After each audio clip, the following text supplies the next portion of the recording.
how can Tuscan cuisine be so simple, yet so good? On today's menu. Located in the central part of Italy along its western coast, Tuscany encompasses mountains and sea, remote villages and cities. But what ties this place together is its food.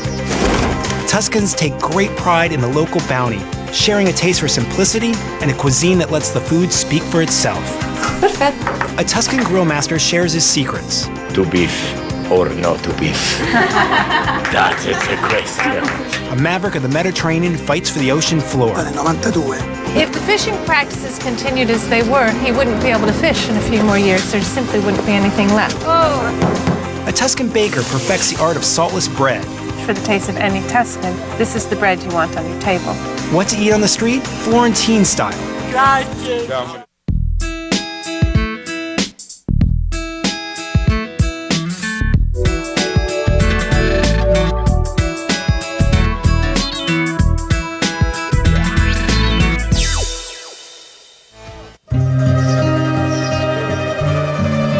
No matter where you travel in Tuscany, you'll find culinary masters dedicated to the quality of their product. Their philosophy is based on fresh, local ingredients and a variety of dishes distinct for their simplicity.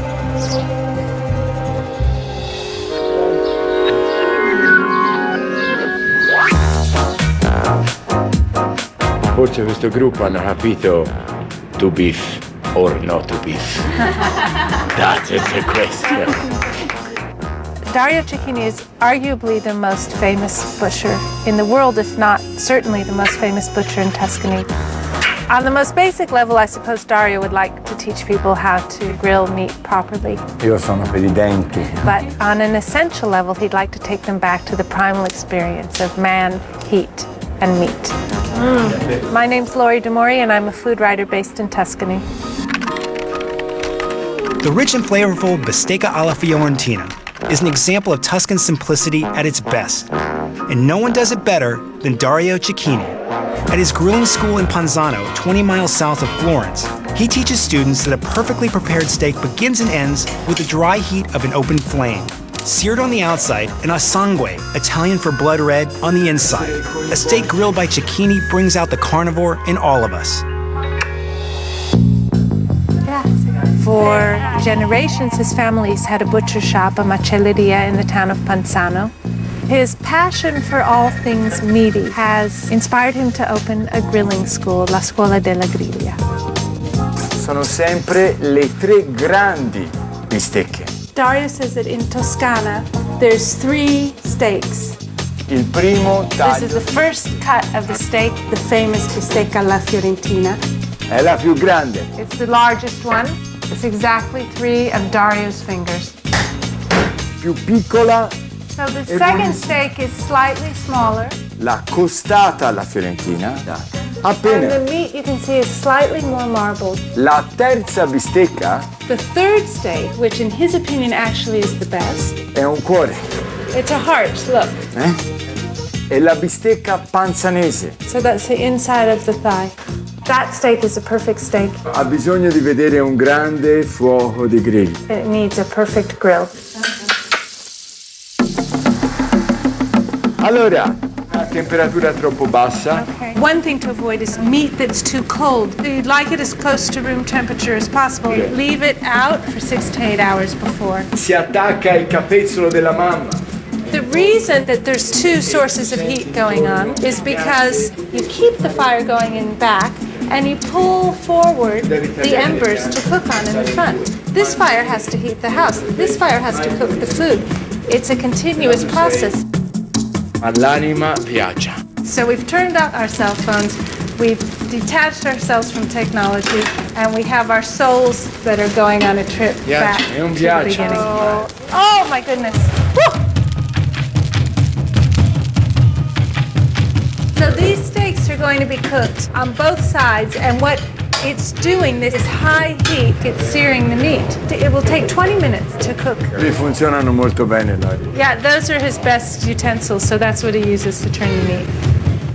La carne è perfetta così. I've asked Dario, well, you didn't put anything on the meat, no salt, no pepper, no Allora. herbs, and he says It's perfect like this. Smell In it, and it's questo true. cosa di molto molto simile. All right, so we're basically having the primal experience of the first man who discovered fire, who had a piece of meat and put it on. La prima bistecca è pronta. When the first steak's ready, what he wants all the students to do is take your first piece with your hands, nothing on it at all, and pay attention to the flavor. That's you're trying to remember what the essential flavor is. There's something about this sort of meat that's clean. This is the second steak, which is like the prime rib. Oh, the fat. Marvelous. There's some carnivores around. So we're on the third, Dario's favorite, la bistecca imperiale panzanese. Ah, guarda l'occhio, guarda! So who's for the first one? So the bistecca fiorentina wins, which is why it's the most famous piece of meat in all of Tuscany. Tutto quello che arriva. What Dario would like people to do is to actually pay attention and bringing them kind of down to an elemental level. Taste things in their most simple, unadorned fashion, to ask each other, what do you think? What do you think? And having it sort of enter in on some deep level what we know about what things taste like. That's the poetry of eating. That's the poetry of grilling. That's why he wanted to do it. Grazie.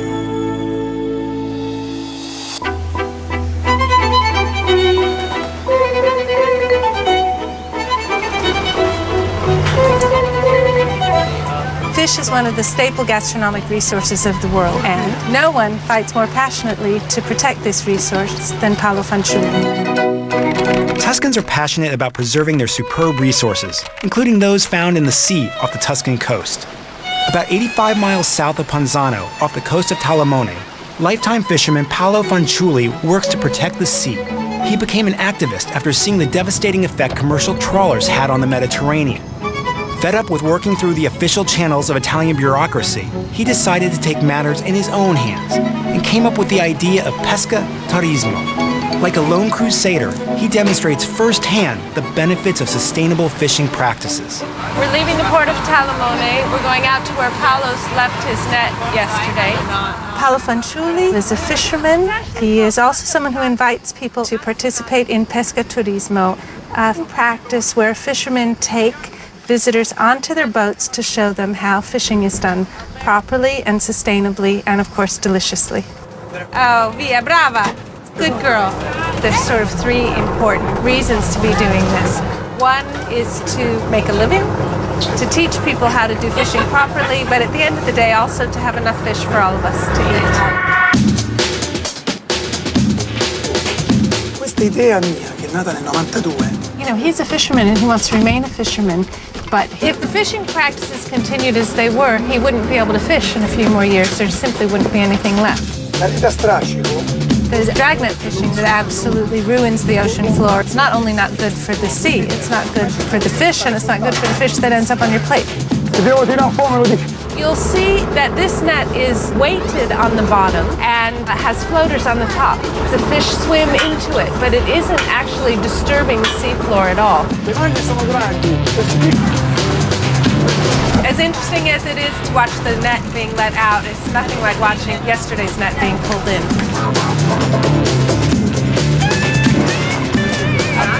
Here we go. It's just reeling it in. How amazing. First thing he's looking for when he pulls a fish up out of the net is it whole and not been attacked by anything?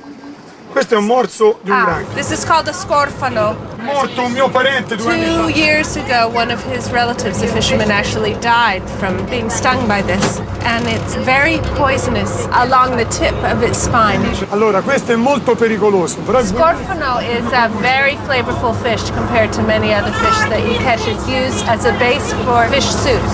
Oh, look at... un dentice. Here's a dentice. This is especially delicious fish to eat. Ma lui è semplicissimo, lo The way faremo. that he would cook this is salt and olive oil on the grill.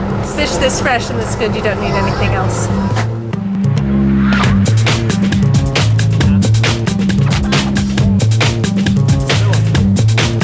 This fish is salpa, and he calls this sushi marimana, ramen sushi. Instead of soy sauce, it will have extra virgin olive oil. Yum. Absolutely delicious.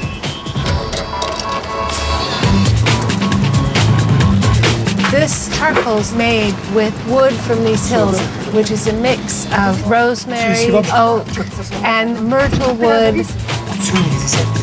C'è un grande amore. He says it's hard to put words to the kind of emotion that being in these surroundings evokes, but something about the colors and the smells and the fish and what's living here, it pulls everything out of you. He's using the rosemary brush to take the drippings from the fish and the olive oil and paint the fish with it. This is the cooked version of what I ate raw. È il Maurizio. They call this Maurizio, which I've never heard. It's very delicate, very flaky, chewy, slightly piney, resiny. Il futuro del mare. The future of fishing really relies on the good sense of the fisherman. He wishes among fishermen that there was less thought of money and profit. And through that, and you'd end up with a sea that was a lot more bountiful, more respected, and easier and nicer to fish from. Io sono un pescatore. I'm a fisherman, and I'd like that everyone who came to the sea understood that from the sea we can't only take, but we also have to give.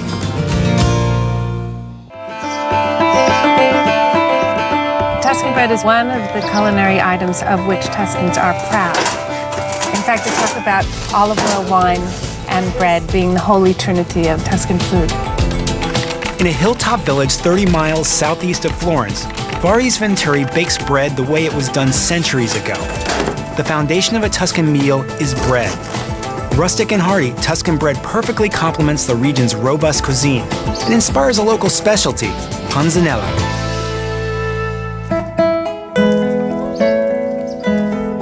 We are in the hills above a town called Loro Ciufena. Although the village is tiny, many people come through here. They stop at Varis' shop, have sandwiches made, and take them with them on their travels. Buongiorno, Varis. Buongiorno Lori, ciao. Varis is known for making pane toscano, which is unsalted, naturally leavened Tuscan bread.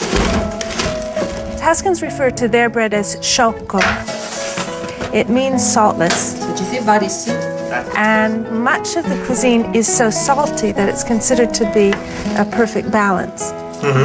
Perfetto. Iniziamo. Allora, cosa abbiamo qui? Oh, questa è la pasta madre. This is the mother. This is called the mother. Autore di lievitazione. Varis, like all traditional bread makers, doesn't use commercial yeast. This has been rising for overnight. It's the same idea as yogurt, where there's a culture added to milk. The yeast will help the flour and water mixture rise.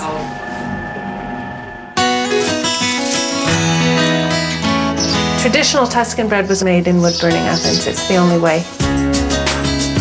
They always bake bread with the wood from these mountains up here. Chestnut's a favorite, also oak. You might imagine that you would only use wood like this to start a fire, and then you'd put in bigger pieces. In this case, this is all he'll use. Cioè la forma della cupola. Because if you use big pieces of wood, you'd have the floor of the oven overheated and the ceiling of the oven not heated enough. Bread that's cooked in this oven is going to have a much thicker crust. Beh, io sono nativo di questi In some ways, Varis didn't choose so much the life of the baker as the life of living up in this little village. So the dough has risen for 20 minutes, and he's going to start making the individual balls.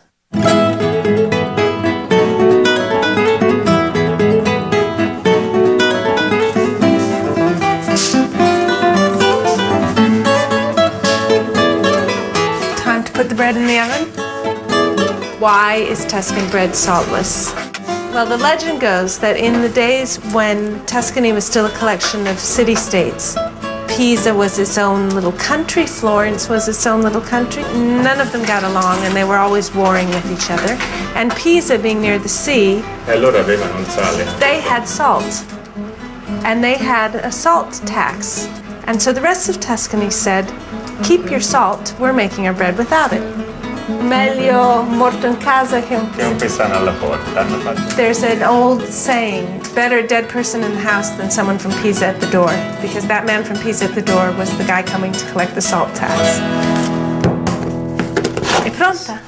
È pronta. Tuscans in general have a real aversion to gastronomic waste of any kind. This is all day-old bread, and it could even be week-old bread. You could seriously build a small house with these, it feels like.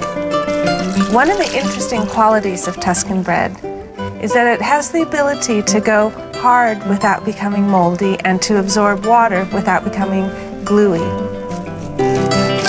Rather than throw away stale old bread, today we're making panzanella. Principalmente con pomodoro e cipolla e un po' di basilico. Olive oil, tomatoes, onion, basil, just a little vinegar.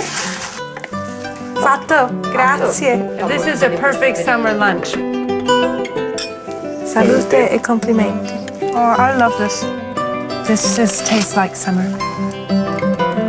For his taste, and pretty much for the taste of any Tuscan, this is the bread you want on your table.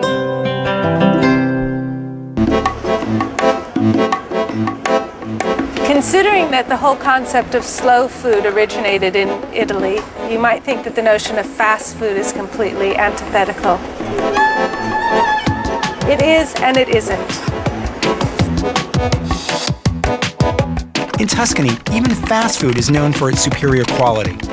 Although tripe is eaten throughout Italy, the only place you'll find a street vendor like Sergio Polini selling tripe sandwiches is in Florence. Made from any one of the cow's 4 stomachs, tripe has long been a local favorite. In fact, tripe recipes from the area date back to about 1300, making tripe one of the city's oldest forms of fast food. Sergio's carrying on a centuries-old tradition, which solves for locals the need to eat quickly, cheaply, and deliciously. Buongiorno. Ciao Sergio, Come stai? Bene. Sergio Polini is a tripaio, a tripe vendor. His tripe cart is located in the Sant'Ambrogio neighborhood of Florence.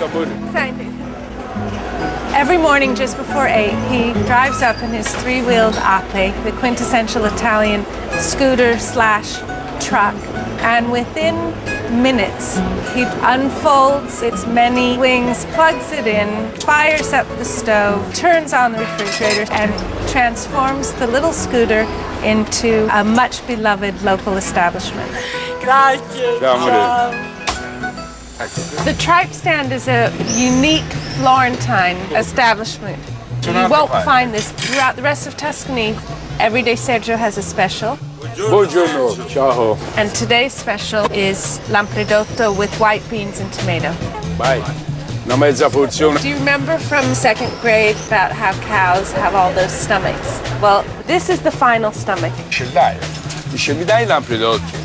And you can travel the world, he says, and you can ask for lampredotto, and they'll say, we don't sell it, we don't have it. Here, people show up to the stand every single day. Ma questo si fa bollito. Tripa alla fiorentina is another favorite.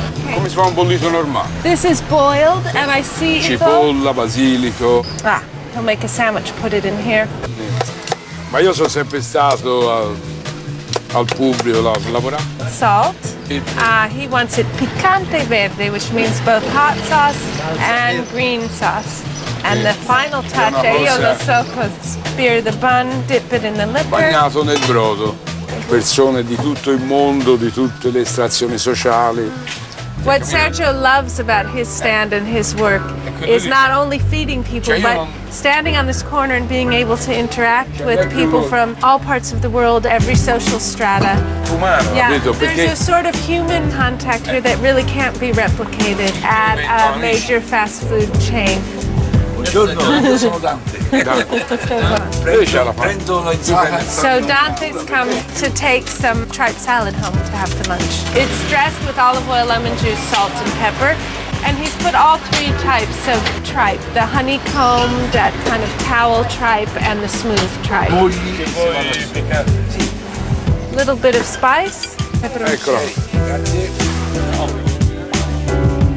There are tripe stands in the city that have added hamburgers and hot dogs to attract a wider audience. And he said, I refuse. This is artisan food. You spent a lot less, you've gotten a lot more, and you have something that's quintessentially Florentine.